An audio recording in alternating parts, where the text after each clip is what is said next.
Live mula sa ATI Bicol Pili Cangaring Sur. Ito ang ATI Bicol #Sarabay Channel News Update. Magandang hapon. Narito ang news update sa araw na ito.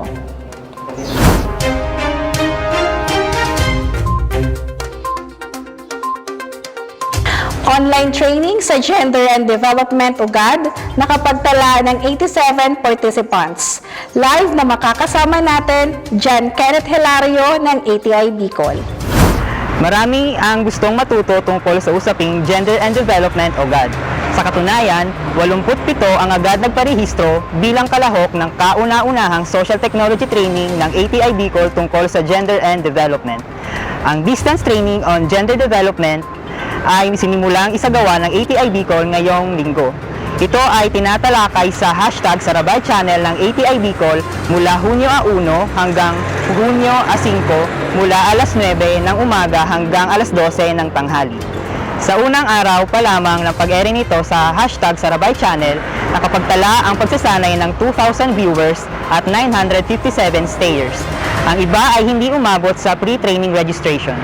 Ayon kay ATI Bicol Center Director Elsa A. Parot, ang pagsasanay ay naiiba dahil sa pagkakaroon ng sign language interpreter upang masilbihan ang pangangailangan ng mga Pilipinong may kapansanan sa pandinig. Marami tayong nakitang pwede pang i-fine-tune. Like, hindi natin nakikater yung ating mga differently abled participants. They would see that we have on board team, which is our sign language interpreter. 82 sa napagrehistrong partisipantes ay mula Luzon, isa ay mula sa Tacloban, 3 ay mula sa Mindanao at isa ay mula sa Singapore. Also for the participants, medyo madami sila, no? They can participate through interactive discussions. They can on live, they can send their reactions, nakikita din sila sa screen. Si Ginang Maristela Santi, dating Municipal Agriculture Officer at Independent GAD Consultant na accredited ng Philippine Commission on Women ay nagsilbing resource person.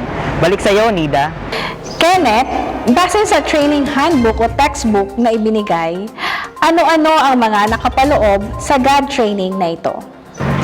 Sa loob ng 5 araw, Nida, tinatalakay ng GAD distance training ang aralin tungkol sa gender bias at human aspirations, legal na basihan ng GAD, gender mainstreaming, gender analysis tools, mga salitang gender fair at gender inclusive, at mga issues tungkol sa violence against women and their children o VAUSI.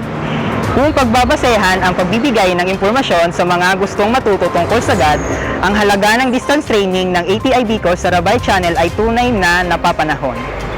Maraming salamat, Kenneth, at yan ang news update sa araw na ito. Ako si Nida Hagos para sa ATI Bicol #Sarabay Channel News Update. Magandang hapon.